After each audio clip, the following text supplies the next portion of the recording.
Hello everyone, welcome back to our channel अमनीफाई। So guys, finally हम लोग अपने PYQs की सीरीज को स्टार्ट करने वाले हैं। मतलब प्रीवियस ईयर क्वेश्चंस को हम लोग स्टार्ट करने वाले हैं। हम स्टार्ट करेंगे अपने 1995 के पेपर के साथ में, ठीक है। कौन से वाले के साथ में? CSC के साथ में, सिविल सर्विस एग्जामिनेशन वाले पेपर के साथ में हम इसको स्टार्ट करने वाले हैं। देखो, हम CAPF के क्वेश्चन पेपर्स भी करेंगे, CDS के भी करेंगे, ठीक है, NDA के भी करेंगे, जियो साइंटिस्ट के भी करने वाले हैं, PCS एग्जाम्स के भी हम लोग देखेंगे। तो हम सारे तरह के क्वेश्चन पेपर्स को देखेंगे और हर तरह का हम क्वेश्चन क्या करेंगे, सॉल्व करने की ट्राई करेंगे और देखेंगे कि क्वेश्चन में कहाँ पे कहीं पे लॉजिकल गेसिंग काम आ रही है, कोई ट्रिक हमारी काम आ रही है, कोई ऐसा पैटर्न है जो यूपीएससी फॉलो करता आ रहा है। यूपीएससी के पेपर में खास करके, पीसीएस में नहीं, स्पेशली यूपीएससी की बात कर रही हूँ मैं यहाँ पे, कि कोई पैटर्न यूपीएससी फॉलो तो नहीं करता आ रहा कि कहाँ पे हिडन आंसर होता है। हम ये फाइंड आउट करने की कोशिश करेंगे, अच्छे से एनालिसिस करेंगे। एंड जो मोस्ट इंपॉर्टेंट चीज है जो हमें करनी बेहद इंपॉर्टेंट है, बेहद जरूरी है, that is your value addition, ठीक है। इससे आपकी क्या होगी, नॉलेज भी इंक्रीज होएगी। और आपको पता है नॉलेज एक बहुत बड़ी चीज होती है ना, अगर वहां पे ट्रिक भी काम नहीं करती तो हमारी नॉलेज तो डेफिनेटली काम करती है। और हमें कहीं पे फिर ऐसे इश्यू नहीं आता कि ओके इसका मैं क्या करूं, कौन सा ट्रिक चलाऊं। तो आप अपनी नॉलेज के साथ में काम लेके आगे बढ़ सकते हो। फाइन। और ये रहा PDF। देखो मैं बता दूं, हम ये करने वाले हैं आज की क्लास में, आपको दिखा देती हूँ, ज्यादा बड़ा नहीं है तो प्लीज टिके रहना, भागना मत, इतनी जल्दी बोर नहीं होने वाले आप। देखो यार, अगर आप 2025 को टारगेट कर रहे हो तो आपको पता है यूपीएससी का लेवल दिन पर दिन बढ़ता जा रहा है, ठीक है, इंक्रीज होता जा रहा है लेवल। तो आप सोच के चलो, बेशक अभी 24 का प्री नहीं हुआ, बट हमारे पास टाइम नहीं है, क्योंकि मैं भी 25 का ही टारगेट कर रही हूँ। आप में से बहुत सारे ऐसे बच्चे होंगे जिन्होंने अभी पहली बार इसके सिलेबस को जानना है, पढ़ना है, राइट। तो आपके लिए भी 3 क्वेश्चन करने दिन के एकदम सही रहने वाले हैं। और जो बच्चे मेरे जैसे हैं जिन्होंने अपना सिलेबस पूरा कर लिया है, तो उनके लिए भी 3 क्वेश्चन करना ही बड़ा एक आरामदायक तरीका होगा कि अच्छा चलो ठीक है, एक वीक में हमारे 18 क्वेश्चन हो रहे हैं और उन 18 क्वेश्चन के बेस पे हमारे बहुत सारे टॉपिक्स या फिर सब टॉपिक्स क्या हो जाते हैं, कवर अप हो जाते हैं, ठीक है। और हम उसको संडे को रिवाइज भी कर लेंगे। तो इससे ये होगा, जब कल को हमारा प्री आएगा ना, तब हमें ऐसे भागना नहीं पड़ेगा कि अच्छा अच्छा अच्छा ठीक है, हम 4 महीने पहले एकदम प्री मोड में आ जाए। तो ऐसे भागना नहीं पड़ेगा, हम आराम से अपने टेस्ट लगा सकते हैं, जो भी आपको करना है, टाइम मैनेजमेंट की प्रैक्टिस करनी है। बहुत बार आपके हाथों से क्वेश्चंस निकल जाएंगे तो आपको फिर डर नहीं लगेगा। फाइन, ठीक है। और क्या करना आप लोग, ये कोशिश करूंगी मैं PDF शेयर करने की, देखते हैं कैसे करना है। देखो मैंने पहले ना टेलीग्राम बनाया था जब मैंने चैनल की शुरुआत करी थी, पर बहुत लोगों ने उसका मिसयूज करा। आई एम रियली सॉरी, जिसकी वजह से ना मुझे उसको डिलीट करना पड़ा, क्योंकि पढ़ने वाले बच्चे कम एंड फालतू की डिस्टर्बेंस बहुत ज्यादा वहां पे होने लगी थी, तो उसकी वजह से मुझे डिलीट करना पड़ा था उसको। अब देखते हैं मुझे इसको कैसे जो है आपको यू नो आपको दूंगी मैं, ये कैसे नहीं दूंगी वो हम देखेंगे। बट आप क्या करना, आप अपनी एक नोटबुक लगाओ, सेम ऐसे से मैंने नोटबुक लगाई है, ठीक है। नोटबुक लगाओ, चाहे ना आप इसको पूरा कॉपी पेस्ट मार लो, नो वरीज, ठीक है। अपने हाथों से लिखो और अपनी मसल मेमोरी बिल्डअप करने की कोशिश करो, ताकि आपको कल को याद आ जाए कि अच्छा वहां पे मैंने एक सर्कल बनाया था रेड कलर से, ब्लू कलर से, पिंक कलर से, अच्छा मैंने वहां पे ये लिखा था। इससे आप ना रिकॉल पेपर में जल्दी कर पाओगे, ठीक है। आज हम आगे बढ़ते हैं अपने क्वेश्चन के साथ में। और जो ये क्वेश्चन पेपर वाला PDF है ना, आप इस साइट से भी डाउनलोड कर सकते हो। अदरवाइज अगर आप नहीं कर पा रहे तो मैं आपको कैसे भी PDF प्रोवाइड करने की कोशिश करूंगी। Fine, okay. तो आ जाओ हम अपने क्वेश्चन के साथ में आगे बढ़ते हैं। क्वेश्चन है, a meteor is a rapidly moving star, पता नहीं। A piece of matter which has entered the earth atmosphere from outer space, ये भी हमें नहीं पता। पार्ट ऑफ कॉन्स्टिलेशन, ये भी नहीं पता। और कॉमेट विदाउट टेल, नहीं पता, ठीक है, नहीं पता, मान लो, ऐसे मान के चलते हैं कि हमें कुछ भी नहीं पता।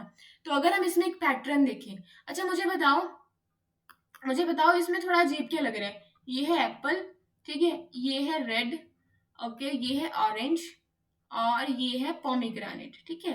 तो बताओ, आप बोलोगे कि इसमें जो सबसे ऑड लग रहा है, सबसे डिफरेंट सा लग रहा है, वो रेड लग रहा है। तो मैंने बोला ऐसा क्यों? आपने बोला ये एप्पल है, ये ऑरेंज है, ये पोमीग्रेनेट है, ये तीनों तो है फ्रूट्स, ठीक है, ये तीनों क्या है, फ्रूट्स है। बट ये रेड जो है ना, दिस इज अ कलर। तो आपने कहा कि थोड़ा मुझे अलग लग रहा है, इन तीनों से हटके ही चीज है। तो यूपीएससी का एक यही पैटर्न होता है कि जो चीज आपको अलग से दिखे ना, है ना, मतलब उनसे मैच ना खाए, वही आपका आंसर होता है। अब यहाँ पे कैसे है देखो, पता नहीं आप कितना यहाँ पे एग्री करने वाले हो, बट आप खुद भी मेरे साथ से पेपर को सॉल्व करोगे तो खुद भी अपनी इन ट्रिक्स को, इन लॉजिक को लगा के देखना, ठीक है। अब देखो यहाँ पे जो ये वाली लाइन है, जरा इसको मार्क करो और इसको मार्क करो, ठीक है, और इसको मार्क करो। तो देखो इन तीनों की जो लेंथ है ना वो एकदम सेम लग रही है, फाइन। पर जो ये आपका बी वाला ऑप्शन है ना, इसकी जो लेंथ आपको दिखाई दे रही है ये थोड़ी क्या लग रही है, इनके मुकाबले थोड़ी लंबी लग रही है। तो हमारा आंसर भी कहाँ पे है, हमारा आंसर भी यहाँ पे है। अब मुझे पता है बहुत सारे लोग आप हंसोगे, ठीक है, कोई बात नहीं, हम आगे जाके बहुत सारे क्वेश्चंस देखेंगे। तो ये तो हो गया हमारा एक लॉजिक बोल लो, या यूपीएससी का कोई ऐसा पैटर्न बोल लो जहाँ पे उसको आंसर को हाइड करना होता है, या हमें जो है वो रास्ता दिखाना होता है, हमें इशारा करना होता है कि भाई देख लो यहीं पे आपका आंसर छिपा है। तो ये तो हो गया वैसे करके हमारी एक एक लॉजिक या फिर कोई भी हमारी ट्रिक। अब है मोस्ट इंपॉर्टेंटली जो हमें करना है वैल्यू एडिशन, जहां से हमारी इंक्रीज होने वाली है नॉलेज। आ जाओ देखते हैं। अब देखो बहुत सारे बोलोगे आप लोग कि जो मिटियोर है वो एक रैपिडली मूविंग स्टार है, जिसको हम लोग शूटिंग स्टार भी बोलते हैं। ठीक है, हम शूटिंग स्टार बोलते हैं, बट ये साइंटिफिक लैंग्वेज में या फिर ये देखो ना, जो आम लोग हैं, जो लेमैन की लैंग्वेज है, उसमें हम बोल देते हैं कि शूटिंग स्टार। बट आपको क्या करना है, आपको यहाँ पे साइंटिफिकली बताना है कि वो क्या है। तो ये इसका आंसर नहीं होगा। रैपिडली मूविंग स्टार का मतलब मिटियोर ही होता है, शूटिंग स्टार ही होता है, बट ये इसका जो है ना एक एक्यूरेट इसकी डेफिनेशन नहीं है। तो इसको हम यहाँ से क्या कर सकते हैं, हम इसको यहाँ से कट कर सकते हैं। क्या कर सकते हैं, कट कर सकते हैं। अब बचे हमारे पास में ये तीन ऑप्शंस, ठीक है। अब देखो अगर ये मिटियोर है और ये कॉमेट है, चलो छोड़ो, आपको भी समझ नहीं आएगा, छोड़ो। तो आपके पास बचा ये ऑप्शन, ये ऑप्शन, ये ऑप्शन।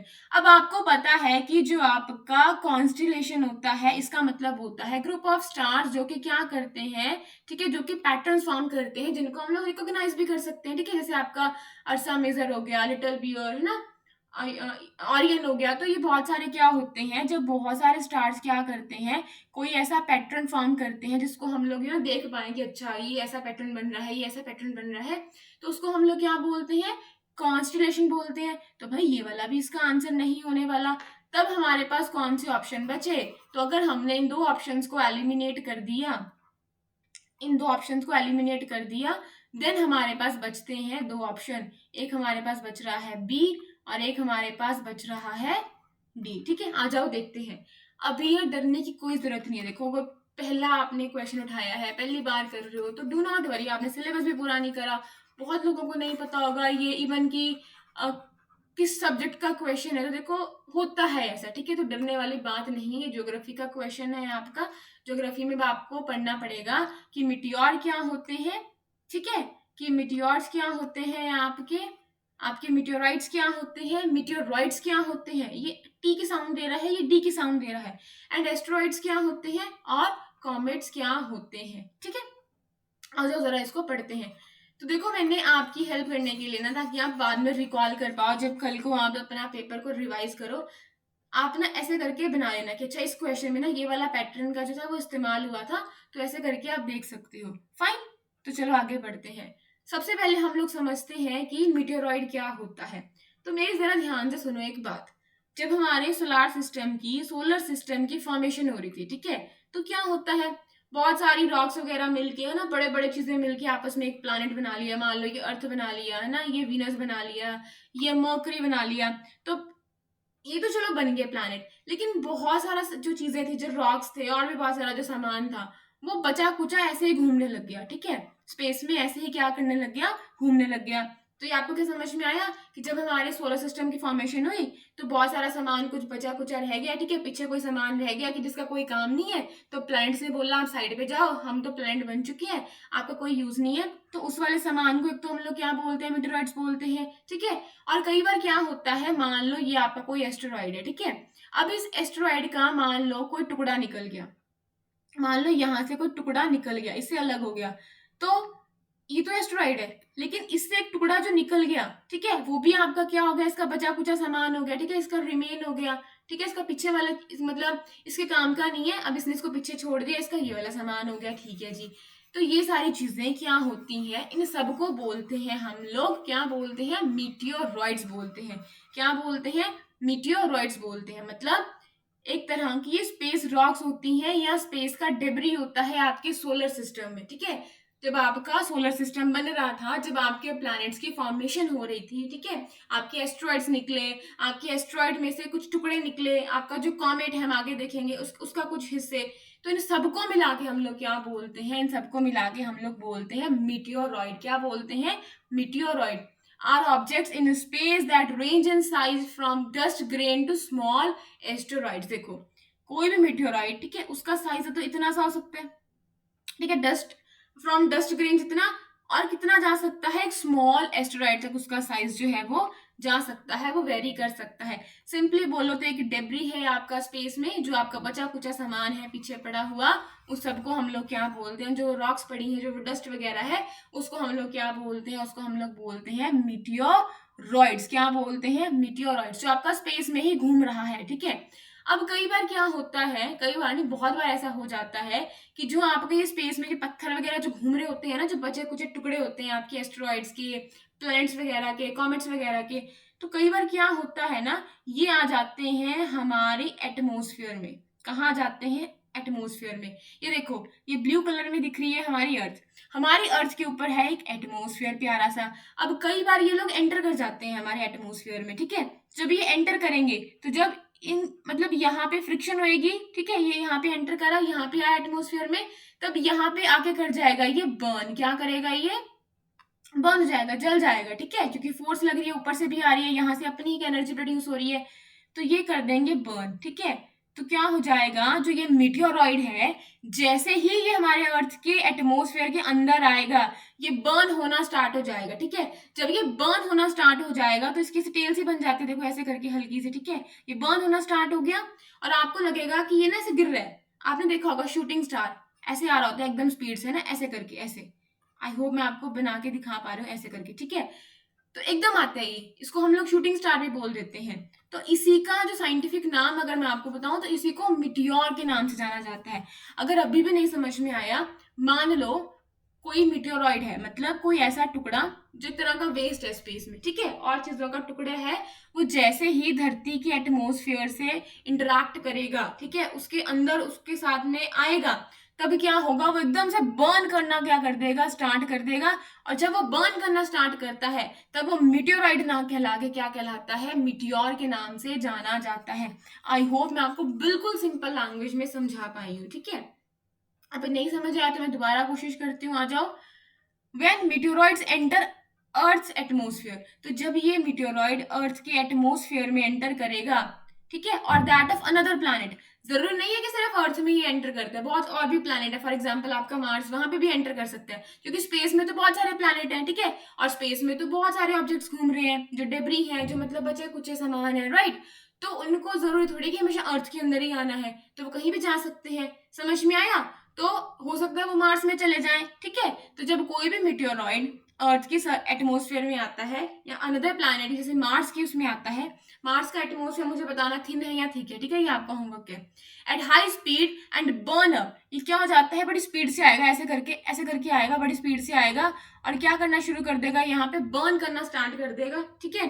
द फायर बॉल्स और shooting star are called the meteor. इन्हीं को हम लोग क्या बोलते हैं, फायर बॉल्स क्यों बोलते हैं, क्योंकि ना जो आपका वीनस होता है, जो कि ब्राइटेस्ट आपका जो प्लैनेट होता है, इससे भी ज्यादा ब्राइट क्या होता है, आपके ये शूटिंग स्टार्स होते हैं, ठीक है, ये आपके मीटियोर्स होते हैं। समझ में आया?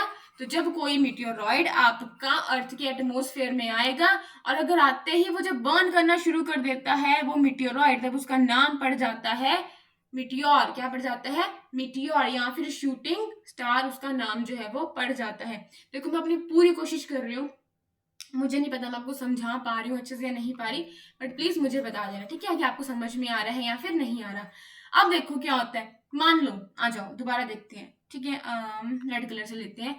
ये कोई मीटियोराइड था, ठीक है, ये बचा कुचा कोई टुकड़ा, कोई पत्थर वगैरह जो स्पेस में घूम रहा है, जब ये एटमोस्फेयर में आ गया, ये बर्न हो गया, ठीक है, इतना बड़ा आया था, ये इतना बड़ा आया था, लेकिन ये बचा सिर्फ इतना सा, ठीक है, बर्न हो गया, क्योंकि ये जब ये बर्न हुआ तब ये मिटियोर बन गया, और जब ये बर्न होके बचा कुछ इसका कुछ हिस्सा हमारे धरती के ग्राउंड पे आके गिर गया, टच कर गया, वहां पे पहुंच गया, जल नहीं पाया, ठीक है, इतना बड़ा तो ये आसमान में मतलब स्पेस में घूम रहा था, इतना ये बन गया आपका मिटियोर, ठीक है, जल के।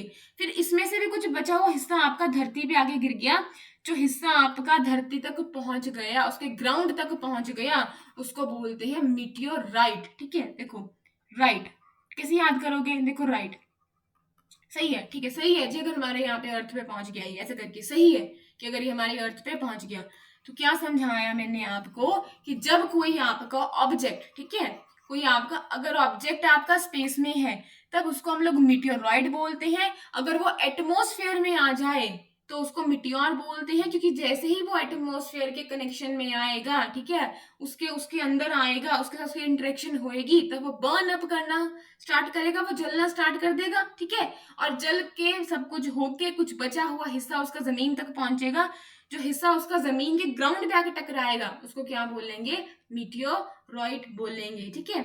When a meteoroid survives a trip through the atmosphere and hits the ground, it is called a meteorite। देखो ये इतना हिस्सा जो आपका पहुंचा है ना, यहाँ तक आया है अर्थ के, ये बेचारा कहाँ से सरवाइव करके आ रहा है, देखो इतना लंबा इसका ट्रिप था, इतना बड़ा था, ये स्पेस में आया, एटमॉस्फेयर में आया स्पेस से, तो जल गया, अब जल के बेचारा फिर बच गया, बच के इतना सा बचा, तो जो ये बच के हमारी धरती पे पहुंच गया, इसको हमने नाम दे दिया मीटियोरॉइड। क्या नाम दे दिया हमने इसको, मीटियोरॉइड, हमने इसको नाम दे दिया, ठीक है। तो देखो मैंने यहाँ पे डायग्राम बना के आपको दिखाया है कि जो आपका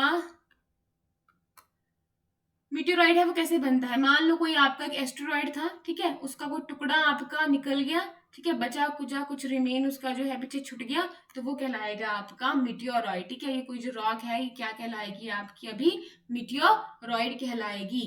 अब ये एस्टेरॉइड्स क्या होते हैं, अब इसी का टुकड़ा निकला है ना ये, ठीक है, और भी बहुत चीजों का टुकड़ा निकला है, जैसे मान लो आपका कॉमेट का, आपके जो प्लैनेट की फॉर्मेशन हो रही थी वहां से निकल गया। अब बात तो यहाँ पे आएगी ना कि बताओ हमें ये एस्टेरॉइड का मतलब क्या होता है, तो आ जाओ बताती हूँ। देखो ये आपका प्यारा सा क्या है, दिस इज योर सन, और सन के चारों तरफ क्या कर रहे हैं, रिवॉल्व कर रहे हैं आपके बहुत सारे प्लैनेट।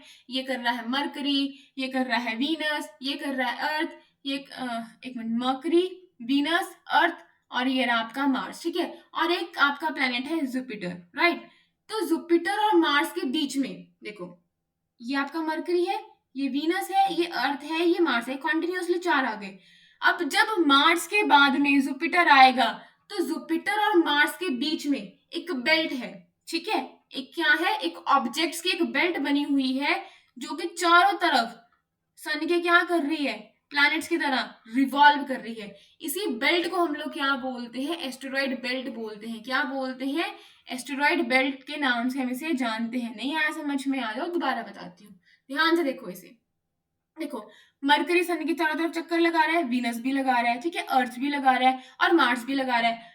लगा तो जुपिटर भी रहा है, लेकिन जुपिटर और मार्स के बीच में बहुत सारे ऑब्जेक्ट्स आ गए, ठीक है, बड़े बड़े रॉक्स आ गए, ऐसे घूम रहे हैं चारों तरफ। सन के क्या कर रहे हैं ये लोग, चक्कर लगा रहे हैं, ठीक है, क्या कर रहे हैं, चक्कर लगा रहे हैं। तो जब इन बहुत सारे ऑब्जेक्ट्स की ऐसे ग्रुपिंग बन जाती है तब एक पूरी बेल्ट की फॉर्मेशन कर देती है, और इस बेल्ट को हम लोग जानते हैं एस्टेरॉइड बेल्ट के नाम से, ठीक है। ये आपको जुपिटर की ऑर्बिट में भी आपको दिखने को मिलेंगे। तो जब ये आपको जुपिटर की ऑर्बिट में दिखने को मिलेंगे ये वाले कुछ ऑब्जेक्ट्स, ठीक है, कुछ, तब इनका नाम होगा ट्रोजन एस्टेरॉइड। और जब ये आपको जुपिटर और मार्स के बीच देखने को मिलेंगे तब ये नाम से जाने जाएंगे, मेन एस्टेरॉइड बेल्ट के नाम से जाने जाएंगे।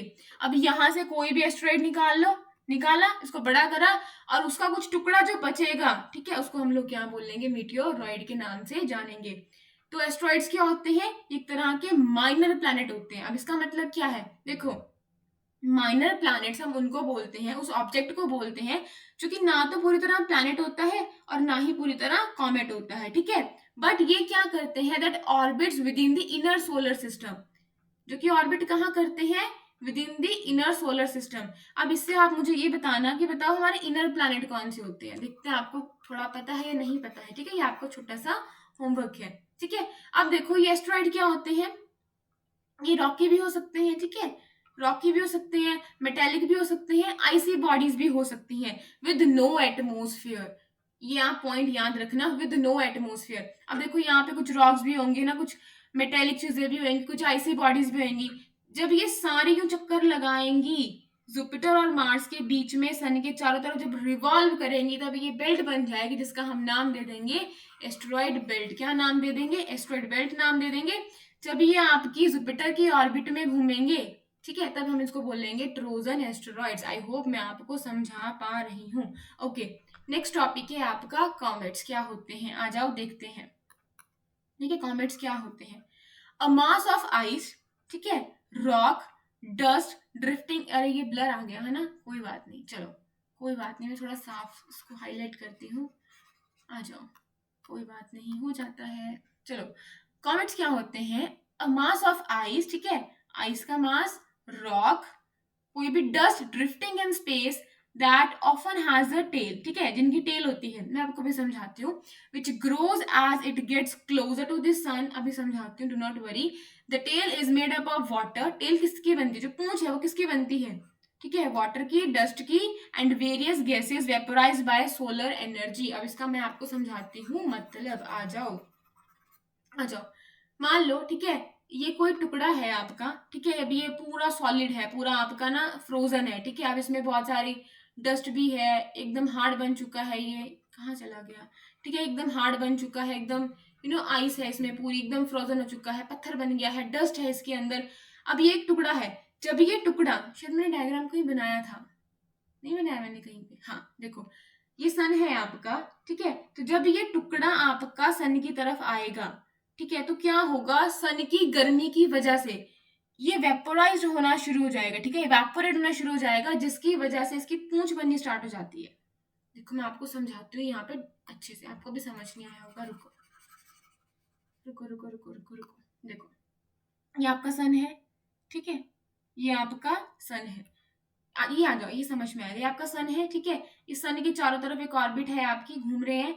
तो ये कुछ टुकड़े हैं आपके बड़े बड़े, आइस की मास, इसमें डस्ट भी है, आइस भी है, एकदम फ्रोजन है, एकदम सॉलिड है ये, ठीक है। ये बड़े दूर से ट्रेवल करके आ रहे हैं, तब इतने ठंडे हैं ये, क्योंकि सन से दूर थे तो एकदम बर्फ बने हुए हैं ये, ठीक है, फ्रोजन है ये लोग। तो जैसे जैसे अभी सन के पास आते जाएंगे, ये इवेपोरेट करना स्टार्ट करेंगे, ठीक है, इनकी गैसेज, इनकी डस्ट यू ऐसे निकलनी स्टार्ट हो जाएगी पीछे की तरफ को, ठीक है। और ये बना लेंगे ऑब्जेक्ट्स अपनी टेल। तो जब ये अपनी टेल्स बना लेते हैं ये वाले ऑब्जेक्ट्स, तब हम इनको बोलते हैं कॉमेट्स, ठीक है। कॉमेट्स क्या होते हैं? ऐसे ऑब्जेक्ट्स होते हैं, ऐसे आइसी ऑब्जेक्ट्स होते हैं, या ऐसे रॉकी ऑब्जेक्ट्स होते हैं हमारे, कुछ डस्ट के बने हुए, जो स्पेस में होते हैं। जब जैसे जैसे सन के पास आते रहेंगे, जैसे जैसे ये लोग सन के पास आते रहेंगे, वैसे वैसे क्या होना शुरू हो जाएगा? ये इवेपोरेट होना शुरू हो जाएंगे, ठीक है, एकदम सॉलिड फॉर्म से ये गैस वाले स्टेट में आ जाएंगे, ठीक है, लिक्विड नहीं बनेंगे, सीधा गैस में आएंगे, जिसकी वजह से इनकी क्या बन जाती है? इनकी बन जाती है आपकी टेल। आई होप मैं आपको समझा पाई हूँ, ठीक है। मुझे जरूर बताना आपको समझ में भी आ रहा है या नहीं, या फिर नहीं आ रहा। देखो, और टेल किससे बनती है? वाटर से। मैंने बताया ना कि डस्ट भी निकलनी स्टार्ट हो जाती है, और जो इनके अंदर गैसेस होती हैं, एक बड़ा सा कुछ है, ठीक है, एक बड़ा सा ऑब्जेक्ट है, एकदम फ्रोजन है, ये सॉलिड है एकदम। अब जैसे जैसे सन के पास आएगा, इवेपोरेट होना स्टार्ट होएगा, इसके पीछे की तरफ को पानी निकलना स्टार्ट होएगा, डस्ट निकलनी स्टार्ट हो जाएगी, ठीक है, बहुत सारी गैसेस निकलनी स्टार्ट हो जाएंगी सन की वजह से। तो अब ये हमारा कहलाएगा एक कॉमेट। क्या कहलाएगा? कॉमेट। कॉमेट ऐसा भी होता है जिसकी टेल नहीं होती, ठीक है, तो वो भी आपका क्या होता है? कॉमेट होता है। मैं आपको अभी बताती हूँ, समझ में आया?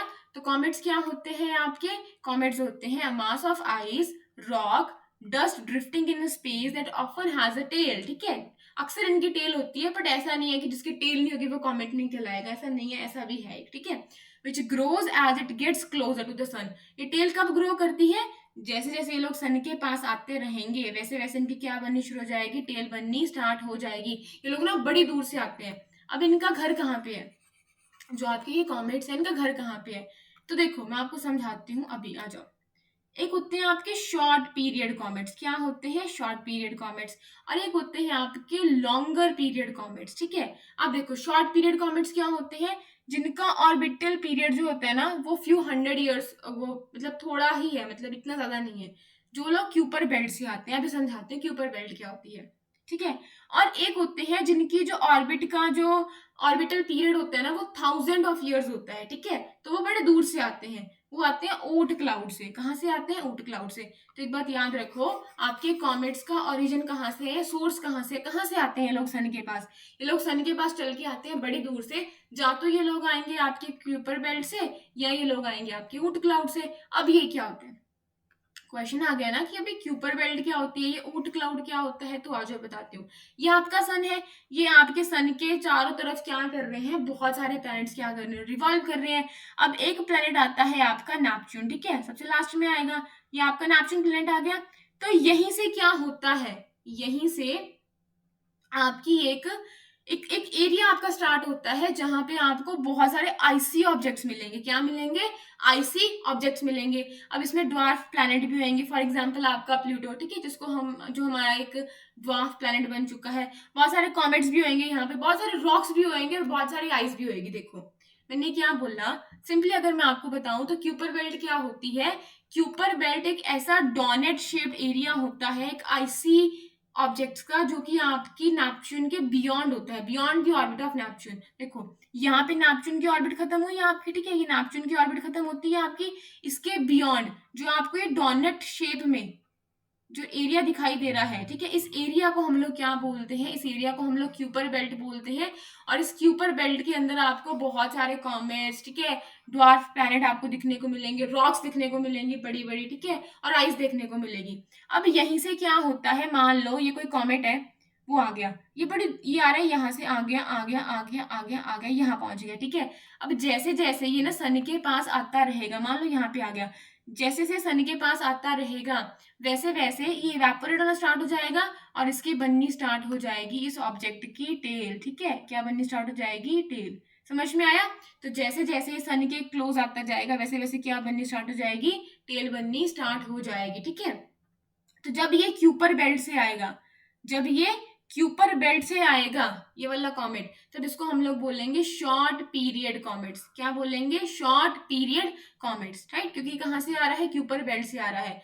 और क्यूपर बेल्ट का अगर मैं आपको बताऊं तो ये है 30 एस्ट्रोनॉमिकल यूनिट्स फ्रॉम सन, ठीक है, या फिर 50 एस्ट्रोनॉमिकल यूनिट्स फ्रॉम सन, ठीक है। तो ये आपको याद रखना है। क्यों रखना है मैं आगे बताती हूँ। अब आ जाओ आगे। क्या बताया मैंने? क्यूपर बेल्ट क्या होती है? एक डोनेट शेप रीजन होता है, ठीक है, बियॉन्ड दी नेपच्यून, ठीक है, beyond the orbit of Neptune. इसमें ड्वार्फ प्लैनेट होते हैं, कॉमेट्स होते हैं, रॉक्स होती हैं, आइस होते हैं। ये कैसा होता है? फ्लैट डिस्क शेप्ड बेल्ट होती है ये एक। और इसको यंग यार्ड भी बोला जाता है of countless icy bodies left over from the solar system formation. जब हमारे सोलर सिस्टम की फॉर्मेशन हो रही थी तो देखो बहुत सारी चीजें बच गई वहां पे, ठीक है। काउंटलेस आईसी बॉडीज, बहुत सारे, जिनको हम लोग काउंट भी नहीं कर सकते, तो उनका ये यंग यार्ड है, ठीक है। यहाँ पे आपको बहुत सारे कॉमेट्स देखने को मिलेंगे, रॉक्स मिलेंगी, आइस मिलेगी, ड्वार्फ प्लैनेट्स मिलेंगे, ठीक है। और इसी डोनेट शेप रीजन को हम लोग किसके नाम से जानते हैं? क्यूपर बेल्ट के नाम से जानते हैं, जो कि सन से या तो 30 एस्ट्रोनॉमिकल यूनिट्स है या सन से 50 एस्ट्रोनॉमिकल यूनिट्स है, ठीक है। समझ में आया? अब देखो क्यूपर और जो ओट क्लाउड होता है ना, इस ओट क्लाउड में भी क्या होते हैं? बड़े बड़े आपको रॉक्स मिलेंगे ना, आइस मिलेगी, यहाँ पे कॉमेट्स मिलेंगे, बट फर्क आ जाता है डिस्टेंस में। समझो, जो आपका ओट क्लाउड होता है या ओट क्लाउड होता है, ये एक स्पेरिकल शेल होता है आपकी कॉमेटरी बॉडीज का, believe to surround the sun far beyond the orbits of outermost planets. मैं आपको समझाती हूँ, आ जाओ आ जाओ आ जाओ आ जाओ। तो देखो जरा इस डायग्राम पे आते हैं। देखो ये आपका सन है, ठीक है, सन के चारों तरफ क्या रिवॉल्व कर रहे हैं? आपके प्लैनेट्स रिवॉल्व कर रहे हैं। तो यहाँ पे खत्म हो रहा है आपकी नेपच्यून की ऑर्बिट। अब इस नेपच्यून की ऑर्बिट के बियॉन्ड एक डोनट शेप रीजन फॉर्म हो रहा है। देखो एक डोनेट शेप्ड आपका रीजन फॉर्म हो रहा है, फ्लैट डिस्क शेप्ड आपका एक रीजन फॉर्म हो रहा है। इस रीजन में आपको मिलेंगे बहुत सारे आईसी ऑब्जेक्ट्स, ठीक है, रॉक्स, ड्वार्फ प्लैनेट्स मिलेंगे, कॉमेट्स मिलेंगे। तो जो ये वाला रीजन है इसको हम लोग बोल देते थे क्यूपर बेल्ट, ठीक है। अब एक स्पेरिकल रीजन भी एक फॉर्म होता है, ठीक है, इसके बियॉन्ड, इस क्यूपर बेल्ट के बियॉन्ड एक स्पेरिकल शेल जो है, ठीक है, ऐसे करके फॉर्म होता है और सन को ऐसे देखो, सन के चारों तरफ घूम रहा है ऐसे करके। इसको हम लोग बोलते हैं ओट क्लाउड। क्या बोलते हैं? ओट क्लाउड बोलते हैं। Vast shell of billions of comets आपको यहाँ पे क्या मिलेंगे देखने को मिलेंगे। अब देखो क्यूपर बेल्ट में इसमें पहला फर्क तो ये है कि जो क्यूपर बेल्ट है वो आपके डोनेट शेप्ड एरिया है, ठीक है, और वो नेपच्यून के बियॉन्ड है, राइट। और जो आपका ऊट क्लाउड है ये बिल्कुल एकदम बाहर चला गया आपका, और ये स्पेरिकल शेप में है। किस शेप में है? स्पेरिकल शेप में है। जो आपकी क्यूपर बेल्ट है वो जहाँ तो 3 एस्ट्रोनॉमिकल यूनिट्स है फ्रॉम द सन या फिर 50 है, बट जो आपका ऊट क्लाउड है ये है आपका 2000 से लेके 5000 एस्ट्रोनॉमिकल यूनिट फ्रॉम द सन। तो डिस्टेंस इनका मेन डिफरेंस होता है, अदरवाइज इनमें ऑब्जेक्ट्स मिलते हैं वो सेम ही मिलते हैं। अब जरा आ जाओ, अब हमने दो चीजें पढ़ी थी, ठीक है, एक शॉर्ट पीरियड कॉमेट था, एक आपका हमने पढ़ा था यहाँ पे देखो लॉन्गर पीरियड कॉमेट्स। तो जो अब देखो जो कॉमेट्स आपके यहाँ से आ जाएंगे सन के पास, ठीक है, जो कॉमेट्स यहाँ पे आ रहे हैं आपके सन के पास आते जा रहे हैं, हमें दिखाई देते हैं, हमारी अर्थ के नियर ट्रेवल करते हैं, जो यहाँ से आ रहे हैं क्यूपर बेल्ट से आ रहे हैं, मेरे कहने का ये मतलब है, वो कहलाते हैं शॉर्टर पीरियड्स, ठीक है, क्योंकि वो नजदीक से आ रहे हैं। और जो बिल्कुल दूर से आ रहे हैं, ठीक है, उनको हम लोग क्या बोलेंगे? जो ऊट क्लाउड से आ रहे हैं उनको हम लोग बोलेंगे लॉन्गर पीरियड, क्या बोलेंगे? कॉमेट्स, ठीक है। आई होप आपको इतना समझ में आया होगा। नहीं आया ना, कोई बात नहीं, जब हम लोग फिजिकल ज्योग्राफी करेंगे वहां पे बहुत अच्छे से इसको अच्छे से पढ़ लेंगे, और अगर नहीं आया आपको समझ में, ठीक है, आ जाओ। अब एक याद रखना, ये बहुत इंपॉर्टेंट है, एक बड़ा पॉपुलर सा आपका ना कॉमेट है ये, इसका नाम है हेली कॉमेट। अब ये क्या है? ठीक है, ये इसको जानते हैं हम शॉर्ट पीरियड कॉमेट्स के नाम से। अब बताओ शॉर्ट पीरियड कहाँ से आते हैं? क्यूपर बेल्ट से आते हैं। कहाँ से आते हैं? क्यूपर बेल्ट से आते हैं, जिनका ऑर्बिटल पीरियड क्या होता है? कम होता है। अब देखो ये एक ऐसा आपका कॉमेट है जो आपको लगातार दिखने को मिलता है, ठीक है, लगातार, ऐसे नहीं कि हर साल आपको दिखने को मिलेगा, नहीं, ठीक है, नेक्ड आई से आप इसको देख सकते हो, और से टेलीस्कोप की आपको जरूरत नहीं है। ये हर 75 या 79 ईयर्स में हमारी अर्थ से जो है वो विजिबल होता है, ठीक है, आप इसको ऐसे देख सकते हो, बिना टेलीस्कोप के देख सकते हो आप इसको। ये लास्ट टाइम जो आपका देखने को मिला था inner parts of the solar system में, ये मिला था आपका 8 मार्च 1986 में देखने को, राइट। नेक्स्ट टाइम अब ये देखने को मिलने वाला है, देखो हम सब लोग वेट करेंगे 2061 का, अभी चल रहा है 2024, ठीक है, तो चलो वेट करेंगे। जरूर बताना कितने लोग तब तक साथ होंगे, कितने लोग तब तक साथ नहीं होंगे, देखते हैं कौन साथ होता है कौन नहीं होता।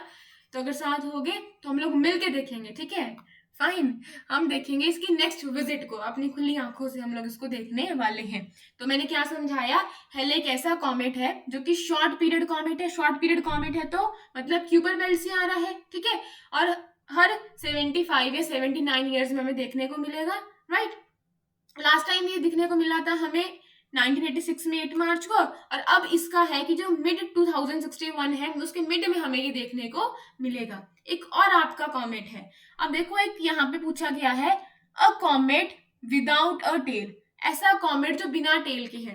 तो इसके प्रोनाउंसिएशन ना देखो, इन्होंने अपने अपने नाम दिए होते हैं, ठीक है, तो हमारी प्रोनाउंसिएशन वेरी कर सकती है। मैनिक्स, तो एक मैनिक्स नाम का कॉमेट है। अब देखो कॉमेट क्या करता है, जैसे जैसे जैसे मान लो वो ट्रेवल कर रहा है ना अर्थ के नियर, अब जैसे जैसे वो आपका सन के पास आता रहेगा, सन की हीट की वजह से जो उसकी आइस है ना, जो उसकी गैसेस हैं, जो उसका सब कुछ क्या करना शुरू कर देंगे, इवेपोरेट करना स्टार्ट हो जाएंगे, वो लोग एकदम सॉलिड से गैस वाले स्टेट में आना शुरू हो जाएंगे। तब अपनी क्या बना लेते हैं वो लोग? टेल बना लेते हैं। लेकिन जो आपका ये जो आपके भाई साहब है ना, ये वाले मैनिक्स कॉमेट जो है आपके बड़े स्पेशल, ये ना उन कॉमेट्स की तरह नहीं बने होते जिनकी टेल बनती है। देखो मान लो एक ये कॉमेट है, एक ये वाला कॉमेट है, तो जो मटेरियल इस कॉमेट में है, ठीक है, वो मटेरियल इस कॉमेट में नहीं होगा, इस मैनिक्स कॉमेट में नहीं होगा, जिसकी वजह से इसकी टेल नहीं बन पाती। तो जरूरी नहीं है कि हर कॉमेट की टेल होगी। तो अगर पेपर में क्वेश्चन आया, ठीक है, कि मतलब किसी कॉमेट की जो टेल नहीं होती, तो देखो यार खुद बता रहा ऑप्शन में कॉमेट विदाउट अ टेल, तो होता है कौन सा है? ठीक है, कौन सा है? मैनिक्स कॉमेट है। क्या होता है? इस मैनिक्स कॉमेट की टेल क्यों नहीं बनती? क्योंकि जो ये वाला कॉमेट है ये सेम मटेरियल से नहीं बना जिस मटेरियल से और कॉमेट्स बनते हैं, देयरफॉर इसकी टेल नहीं बनती। और मैनिक्स किसके नाम पे रखा गया है? एक आपकी टेललेस कैट है जो बड़ी पॉपुलर है, उसके नाम पे आपका नाम रखा गया मैनिक्स कॉमेट। आई होप आपको समझ में आया। अब देखो ये आपका सन है, और जैसे जैसे ना ये लोग करीब आते जा रहे हैं, देखो ये आपका सन है, अब जैसे जैसे लोग सन के पास आते रहेंगे, जब ये सन की तरफ इनका फेस होगा, ठीक है, और सन के मतलब इनके फेस के पीछे की तरफ इनकी क्या बनने वाली है, टेल बनने वाली है। वाटर होगा इसमें, है ना, गैस होएगी, डस्ट होएगी, तो ये क्या फॉर्म करते रहेंगे, ये जो ऑब्जेक्ट्स आ रहे हैं, बड़े बड़े जो ऑब्जेक्ट्स आ रहे हैं, क्यूपर बेल्ट से आ रहे हैं, ओट क्लाउड से आ रहे हैं, ये लोग अपनी फॉर्मेशन करते जाएंगे टेल की। समझ में आ गया? ठीक है, तो देखो ये मैंने आपको बताया कि रैपिडली मूविंग स्टार, इसका मतलब भी मीटियोइड होता है, शूटिंग स्टार होता है, बट ये इसकी एक्यूरेट डेफिनेशन नहीं है, ये बिल्कुल एक लेमैन टर्म में है, लेमैन लैंग्वेज में है, एक नॉर्मल लैंग्वेज में हम जो मीटियोर को एक शूटिंग स्टार बोलते हैं, बट एक साइंटिफिक जो उसकी हम लैंग्वेज देखें तो है piece of matter which has enter the earth atmosphere from the outer space. ठीक है, तो ऐसा टुकड़ा मैटर का, ठीक है, देखो अगर वो स्पेस में रहता है ना, वो डेब्री जो स्पेस में ही रहता, तो वो कहलाता मीटियोरॉइड, रॉइड डी। अगर वो एटमोस्फेयर में आ गया तो बन गया मीटियोर। ठीक है, अब वो कुछ बर्न हो गया, बेचारा कुछ हिस्सा सरवाइव करके धरती पे आ गया, ग्राउंड पे टच कर गया, तो वो मीटियोराइट। ठीक है, तो ये आपको मैंने बता दिया। अ पार्ट ऑफ कॉन्स्टिलेशन, ये देखो नहीं होता, इसका मतलब होता है ग्रुप ऑफ स्टार्स। इसका मतलब क्या होता है, ग्रुप ऑफ स्टार्स होता है that form a recognisable pattern in the night sky. देखो ऐसे करके ना पैटर्न बना लेते हैं, हम पैटर्न देख पाते हैं कि वो अच्छा है, देखो ऐसे करके बन रहा है, जैसे आपका अर्सा मेजर हो गया, है ना, ओरियन हो गया, तो इसको छोड़ो, बस इतना याद करो कि इंटरनेशनल एस्ट्रोनॉमिक जो एस्ट्रोनॉमिकल यूनियन है उसने कितने आपके रिकॉग्नाइज करे हैं अभी तक, 88 कॉन्स्टलेशन आपके क्या करे गए हैं, अभी तक रिकॉग्नाइज करे गए हैं। अ कॉमेट विदाउट टेल क्या हो गया आपका, मैनेक्स कॉमेट। आई होप इतना आपको समझ में आया। ठीक है, आ जाओ नेक्स्ट क्वेश्चन पे चलते हैं। क्वेश्चन है the word Hindu, the word Hindu as reference to the people of India किन्होंने यूज करा। तो देखते हैं, इतना इतना इंपॉर्टेंट नहीं है। ठीक है, कई बार वनडे एग्जामिनेशन में आ जाता है, शायद यूपीएससी शायद ही पूछे, बट कोई भरोसा नहीं है, तो याद कर लो। हिंदू बोला था आपका अरब्स ने, ईरानियंस ने, ठीक है, इंडस बोला था आपका ग्रीक्स ने, रोमन्स ने, तियानशु चाइनीज ने, और एक ट्रैवलर आए थे हिंजान तसांग। देखो मुझे ना प्रोनाउंस करने में सच्ची डिफिकल्टी होती है, और अलग अलग चीजों के नाम, तो प्लीज देख लेना। जिनजू। ठीक है, तो ये आप जो है वो अपने नोट्स में नोट डाउन कर लो और याद कर लेना। ओके जी, ठीक है, तो सेकंड क्वेश्चन भी हो गया। पहले क्वेश्चन पे लगा हमें बहुत सारा टाइम, टारगेट था 3 क्वेश्चंस का, हो चुके हैं हमारे 2 क्वेश्चंस। आ जाओ आगे बढ़ते हैं अपने थर्ड क्वेश्चन के साथ में। आ जाओ, तो जरा इधर आ जाओ, क्लियर करते हैं, साफ साफ करेंगे हम लोग। ठीक है, given below is a map of some countries which were part of erstwhile Soviet Union with water bodies shown by shaded areas. तो सबसे पहले तो आपको सोवियत यूनियन क्या होती है ये पता होना चाहिए, तो इसका मैं आपको बताती हूँ, मुझे यहाँ भी इसका भी आंसर देने वाली हूँ। ठीक है, कौन सी कंट्री क्या है, फाइन। तो अभी ये आप ऑप्शंस देख सकते हो इसके। ठीक है, देख लिया, आ जाओ आ जाओ। सबसे पहले समझते हैं सोवियत यूनियन क्या होता है। तो इसको हम लोग यूएसएसआर के नाम से भी जानते हैं। ठीक है, यूएसएसआर की फुल फॉर्म क्या होती है, इसकी फुल फॉर्म होती है आपकी union of Soviet socialist Republic. ठीक है, union of Soviet socialist Republic was a federal socialist state in northern Eurasia. Eurasia क्या होता है, कुछ यूरोप का हिस्सा और कुछ एशिया का हिस्सा, ये मिलके क्या बनाते हैं, यूरेशिया बनाते हैं। ठीक है, क्या था जो आपका यूएसएसआर था, जो आपकी सोवियत यूनियन थी, ये एक फेडरल सोशलिस्ट स्टेट थी। मतलब देखो इसमें ना 15 ये रिपब्लिक्स थी जिनकी अपनी अपनी ऑटोनॉमी होती है, सेल्फ ऑटोनॉमी जिनके पास में। ठीक है, वो अपने आप से चल सकते थे, बट उनके ऊपर एक सेंट्रल अथॉरिटी जो है वो काम करती थी। ठीक है, वो उसके अंडर में वो सारी रह के क्या करती थी, अपना काम जो थी वो करती थी। Fine, it was a single party state governed by the communist party. ये सब इसको क्या करती थी, गवर्न करती थी, सिंगल पार्टी स्टेट थी। देखो 15 लोग थे। ठीक है, फेडरल सोशलिस्ट स्टेट थी जहां पे एक सेंट्रल आपकी अथॉरिटी थी, राइट। नदर्न यूरेशिया में जो आपका कुछ यूरोप का हिस्सा, और इधर वाला जो नॉर्थ का यूरोप का हिस्सा, और ये वाला आपका एशिया का हिस्सा, जब ये कंबाइन होकर मेरा ये बन गया यूरेशिया। ठीक है, इसी रीजन को हम लोग क्या बोलते थे, इन्हीं 15 कंट्री के ग्रुप को हम लोग क्या बोलते थे, क्या बोलते थे, इन रिपब्लिक्स के ग्रुप को हम बोलते थे USSR, union of Soviet socialist Republic. I hope आपको समझ में आया। एग्जिस्ट करा ये 92 से लेके आपका, अरे मैंने क्या कर दिया, आई एम रियली सॉरी। ठीक है, I am really really really very very very sorry. ठीक है, गलती होगी मुझसे, डू नॉट वरी, मैं इसको करेक्ट कर दूंगी, कोई बात नहीं। I am so sorry. अरे हो जाता है ना, कई बार हम लिखने लगते हैं तो हमसे गलतियां हो जाती हैं। ठीक है, हम इंसान हैं। ओके जी, कोई बात नहीं, कहाँ थे हम, क्या बता रही थी मैं आपको, ठीक है, मैंने को बता दिया ना कि सिंगल पार्टी स्टेट थी governed by the communist party, right, और कैपिटल थी इसकी मॉस्को, ठीक है। आ जाओ अब देखते हैं, तो देखो कुछ आपका यूरोप वाला हिस्सा, ठीक है, आपका यूरोप वाला रीजन, और आपका एशिया वाला जो रीजन था, और आपका एशिया और यूरोप का रीजन जो था, नॉर्थ वाला जो रीजन था उसको यूरेशिया बोला। तो ये सारी जो कंट्रीज थी ये किसी टाइम पे सोवियत यूनियन का हिस्सा थी। ये सारी कंट्रीज मिलकर कहलवाती थी या कहलाती थी, यस कहलाती थी USSR, right.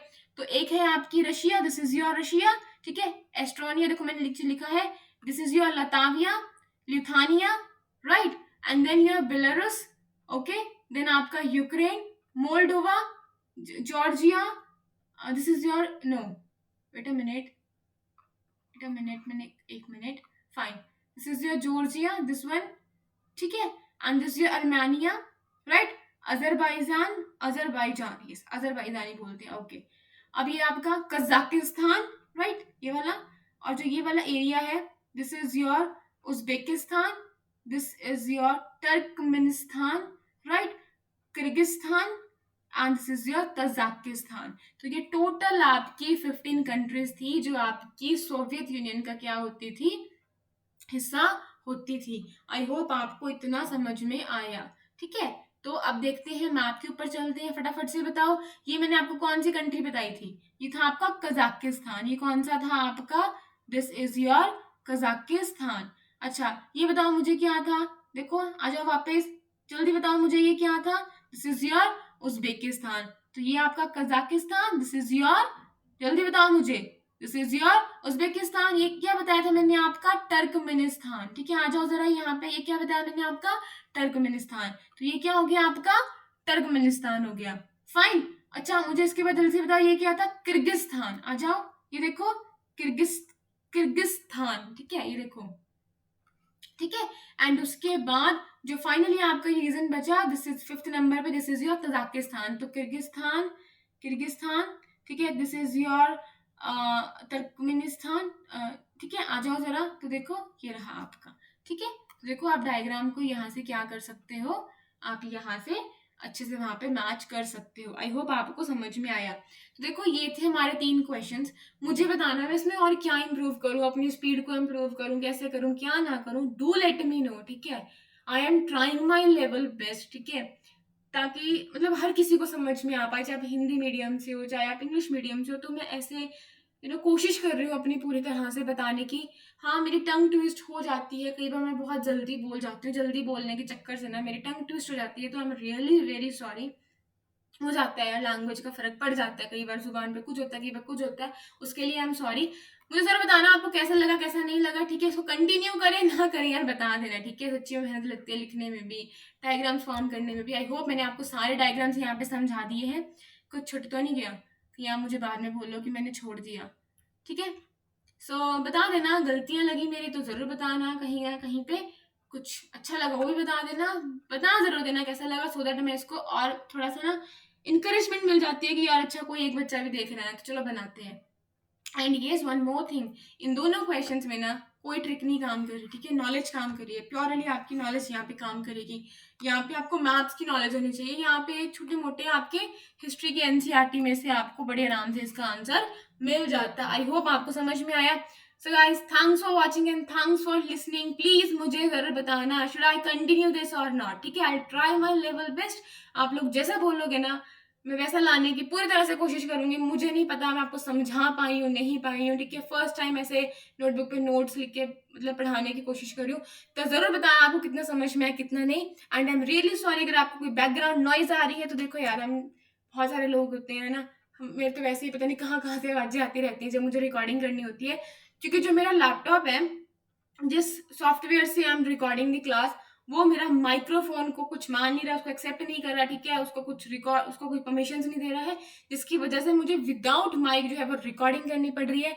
And you know बच्चे भी बाहर खेलते हैं और भी बहुत सारे लोग बाहर घूमते हैं, सब करते हैं, ठीक है। शाम का वक्त होता है, दोपहर के वक्त भी बच्चे होते हैं, सब कुछ होता है, तो उन आवाज़ों को मैं कंट्रोल नहीं कर सकती, ठीक है। आई एम रियली सॉरी अगर आपको पीछे से आवाज़ें आ रही हैं, ठीक है। Okay guys, so thanks for watching and thanks for listening.